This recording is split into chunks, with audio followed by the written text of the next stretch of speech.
शांतिपुर गांव के अपने आंगन में राजू साइकिल की चेन कस रहा था। शाम ढल रही थी और अंधेरा उतरने को था। शहर की ओर जाने की तैयारी में उसके चेहरे पर थकान तो थी, मगर मन काम की तलाश में था। तभी कमरे से उसकी मां बाहर आई और बेटे के पास आकर खड़ी हो गई। बेटा, अब रात को निकलने की जिद मत कर। अंधेरा बढ़ रहा है, रास्ते भी सुरक्षित नहीं रहते। सुबह उजाले में निकलोगे तो मेरा दिल भी चैन पाएगा। अरे अम्मा, चिंता मत करो, रात को निकलना जरूरी है, वरना सुबह तक देर हो जाएगी। सुबह तो वहां काम देखने पहुंचना है। बेटा, बात ये नहीं है कि काम छोड़ दो। रात को जाना खतरे से खाली नहीं है। गांव के बाहर मौसम भी बारिश वाला है और वहीं छलावा इसी वक्त निकलता है। अरे अम्मा, आप भी वही पुरानी कहानियां याद कर डर रही हैं। इतनी जल्दी डरने की क्या जरूरत है? मुझे कुछ नहीं होगा। शहर जाना है, काम देखना है, जो होना है वही होगा। आप चिंता मत कीजिए। मजाक मत बनाओ बेटा, तुम मेरी कोई बात ही नहीं मानते।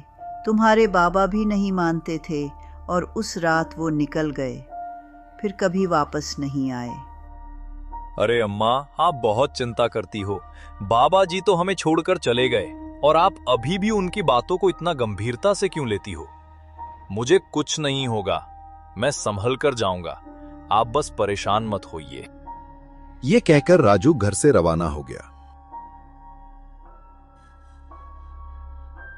रात गहराने लगी और आसमान पर काले बादल छा गए।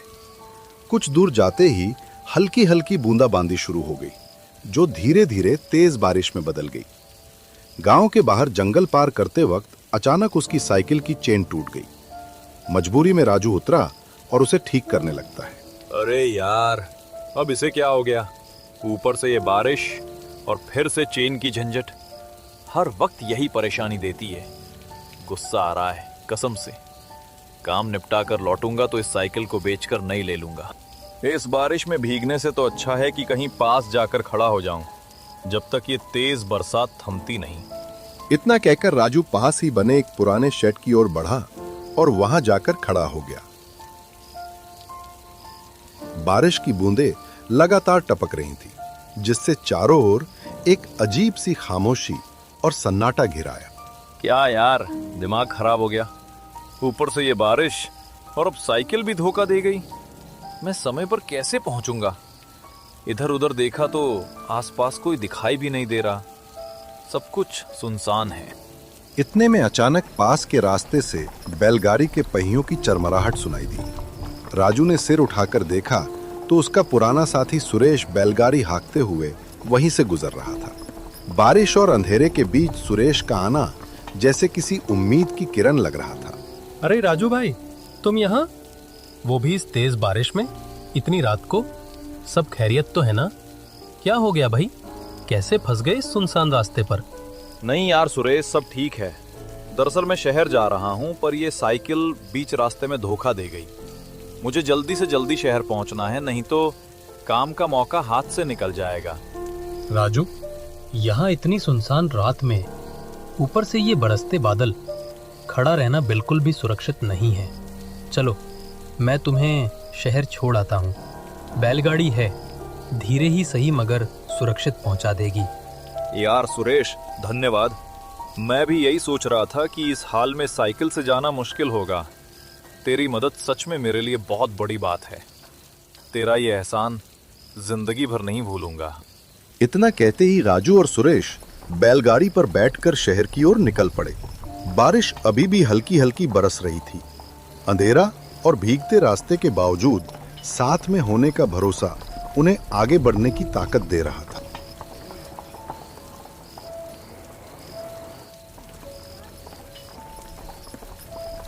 सुरेश भाई, आप तो इस रास्ते से रोज आते जाते रहते हो। लोग यहाँ चालवा की बातें बहुत करते हैं। क्या वो सच में हैं या बस लोगों की अफवाहें हैं? राजू भाई, तुम भी क्या सवाल पूछ रहे हो यार? तुम भी इन बातों को मानते हो क्या? मुझे तो आज तक इस रास्ते में कुछ भी अजीब नहीं दिखा। नहीं यार, मैं तो नहीं मानता। बस गांव वाले और अम्मा ही बहुत मानते हैं। अम्मा ने तो आज भी मुझे आने से मना किया था, लेकिन काम के लिए जाना जरूरी था। राजू भाई, तुम्हें तो पता ही है गांव वालों का हाल। ये लोग बस अंधविश्वास में फंसे हुए हैं। अगर सच में कुछ होता तो इतने सालों में मुझे यहाँ क्यों नहीं दिखा कुछ? तुम बस ऐसे डर की बातों में क्यों उलझ रहे हो? बिल्कुल सुरेश भाई, आप सही कह रहे हो। गांव वाले तो कुछ ज्यादा ही सोचते हैं, इसीलिए तो मैं शहर में काम की तलाश करने जा रहा हूँ। डर और कहानियों में उलझने से बेहतर है कि आगे बढ़ूं। बातें करते करते दोनों आगे बढ़ते रहे। सुरेश ने राजू को सराय के पास रुकने को कहा, क्योंकि सफर लंबा था और बारिश लगातार बढ़ रही थी। वो चाहता था कि दोनों आराम से सावधानी बरतते हुए आगे बढ़े और रात में जोखिम ना उठाए।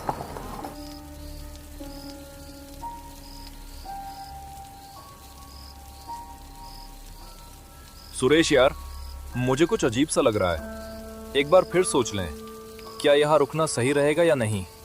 बारिश और ये सुनसान रास्ता और ये सराय, कुछ तो ठीक नहीं लग रहा।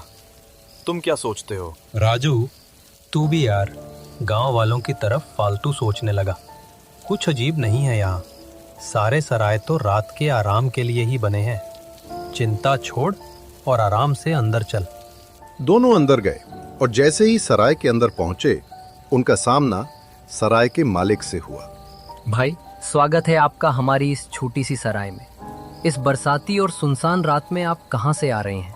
आइए, यहाँ आकर आराम कीजिए। चाय या कुछ गर्म पीने के लिए भी आप बैठ सकते हैं। नहीं भाई, चाय पानी की ज़रूरत नहीं है। आज बस इस रात को आराम करना है। क्या यहाँ कोई खाली कमरा होगा जहाँ हम रुक सकें? बारिश और लंबा सफ़र करके थोड़ी राहत चाहिए। रात को आराम? यहाँ तो सब लोग रात में ही जागते हैं। रास्ते तो घूमने और सफ़र करने के लिए ही बनाए गए हैं भाई। लेकिन तुम चिंता मत करो, मैं तुम्हारे लिए एक कमरा देखता हूँ। क्या ये क्या कह रहे हो आप? रात तो आराम करने के लिए बनी है, आप भी डराने वाली बातें करते हो। बस आज की रात को चैन से बिताना चाहते हैं हम। अरे भाई, मैं तो ऐसे ही बोल रहा था। जी हाँ, आपको कमरा मिल जाएगा। आइए, मैं आपको कमरा दिखाता हूँ।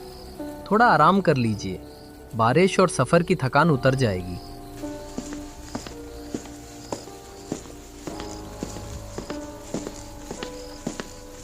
यार सुरेश, तुम्हें सराय का मालिक कुछ अजीब नहीं लगा?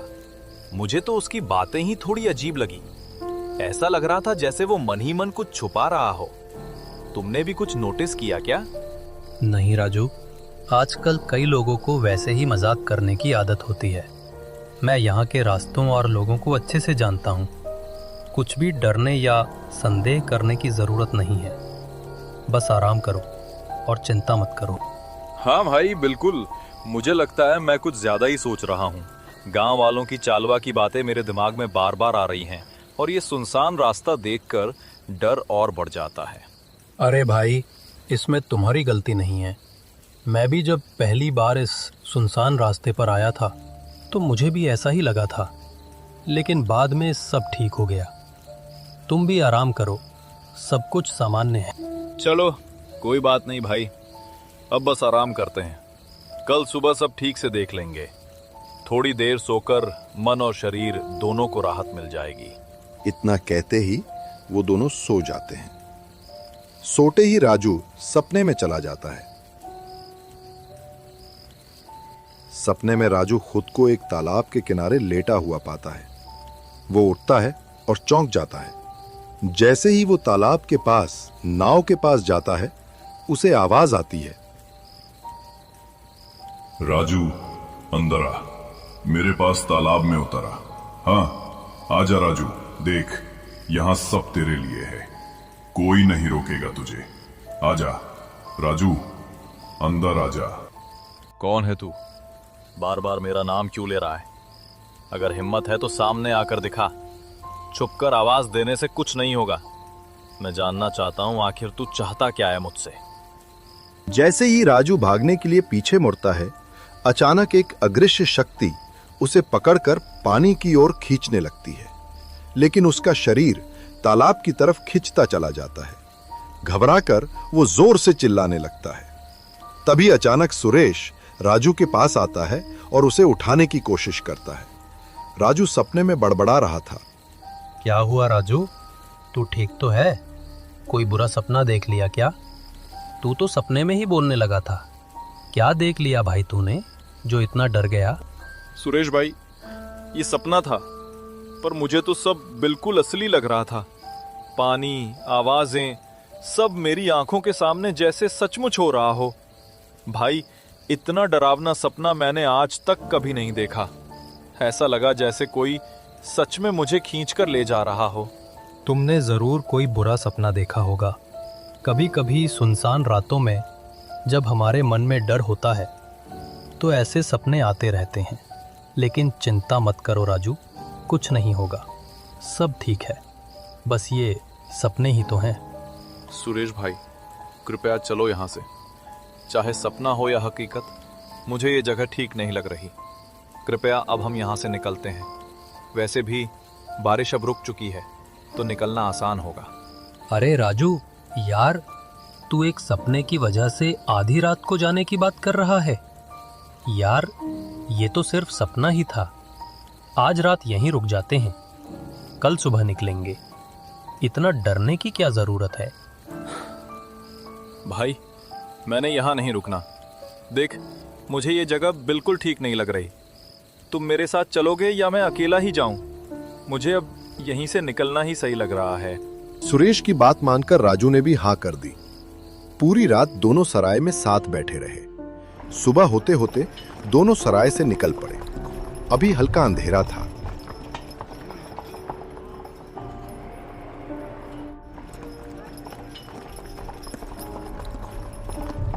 लेकिन जैसे ही कुछ दूर बढ़े, रास्ते में सूरज की किरणें झलकने लगी। बारिश के बाद ताजा हवा और जंगल की हरियाली उनके सामने फैल रही थी। दोनों जंगल के रास्ते से आगे बढ़ते रहे। सुरेश भाई, मेरी तो कल की रात बहुत ही खराब निकली। वो सपना अब भी मेरी आंखों के सामने घूम रहा है। वैसे भी उस सराय में एक अजीब सा सन्नाटा था। कभी कभी मुझे लगता है कुछ तो वहां छिपा हुआ था। यार राजू, तू भी अब गांव वालों की तरह बातें करने लगा है। तेरे मन में भी फालतू का डर बैठ गया है। अंधविश्वास से बाहर आ और सच्चाई को देख। सपने और डर को अपनी हकीकत मत समझ। बात सिर्फ सपने या डर की नहीं है सुरेश। जो मैंने वहां महसूस किया वही तो मुझे परेशान कर रहा है। लेकिन चलो, शायद तुम सही कह रहे हो। मैं बस उस छलावा के बारे में ज्यादा ही सोच लिया है। दोनों को चलते चलते शाम ढल गई और थोड़ी देर में रात का अंधेरा छाने लगा। जैसे ही अंधेरा गहरा हुआ, दूर एक गांव की झलक दिखाई दी। सुरेश ने गांव के बाहर बैलगाड़ी रोकी और दोनों नीचे उतरे। भाई देखो, कल रात भी मैं जागता रहा और अब सफर नहीं हो पाएगा। हम आज रात यही गांव में रुकेंगे, थोड़ा आराम कर लेंगे और सुबह निकलकर शहर पहुंच जाएंगे। हाँ भाई, सही कह रहा हो तुम। मैं भी रात को ठीक से सोया नहीं हूँ। ऐसे चलता रीच तो शहर पहुंचते पहुंचते हालत खराब हो जाएगी। चलो, यहाँ रुकते हैं।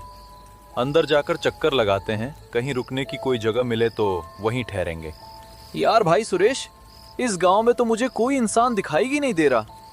ऐसा लग रहा है जैसे ये भूतों का गांव हो।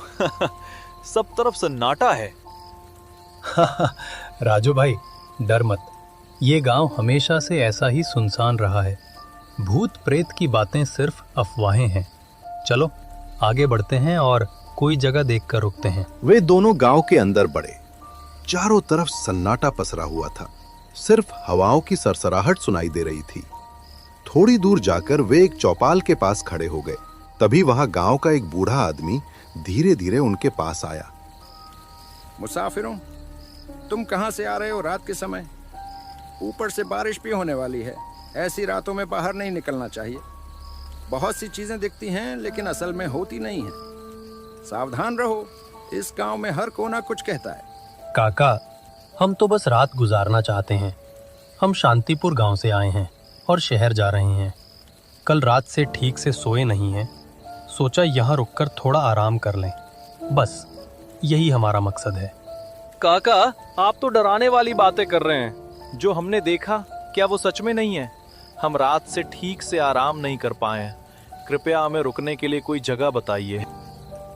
अरे तुम लोग चिंता मत करो, यहाँ मुसाफिरों के लिए एक जगह है।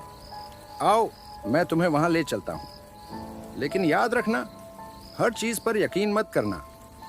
ये कहते ही वे लोग कमरे की ओर बढ़ने लगे। सन्नाटा चारों तरफ पसरा हुआ था। सुरेश यार, मुझे ये काका कुछ ठीक नहीं लग रहे। गांव भी सुनसान है और काका के अलावा कोई और दिखाई नहीं दे रहा। सब कुछ अजीब लग रहा है, कुछ तो यहाँ सही नहीं है। यार राजू, तुम फिर से वही वहम भरम वाली बातें ले आए। अब रात को क्या गांव हमारे स्वागत के लिए बाहर खड़ा होगा? सारे लोग तो अपने अपने घरों में सो रहे होंगे। थोड़ा भरोसा करो, कुछ नहीं होगा। ये बात वहम की नहीं है सुरेश। जो यहाँ सब हो रहा है वो असल है। ऐसी चीजें मैंने पहले कभी नहीं देखी। इतना सन्नाटा कभी हमारे गांव में नहीं हुआ। बाकी बातों को छोड़ो, अब चलो आराम कर लेते हैं। कल का सफर भी लंबा है, वरना फिर से शरीर में थकान बनी रहेगी। सुबह उठकर ताजगी के साथ निकलेंगे। इतना कहकर सुरेश जमीन पर बिछी चटाई पर लेट गया।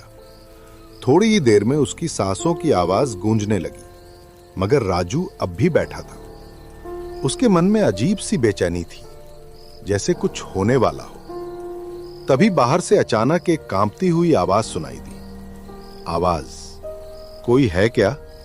भाई, मुझे मदद चाहिए, कृपया कोई मेरी मदद करो। ये कौन हो सकता है इतनी रात को? क्या सच में कोई मुसीबत में है या कुछ और? अब इसकी सच्चाई तो बाहर निकलकर ही पता चलेगी। राजू बाहर देखने के लिए जाता है,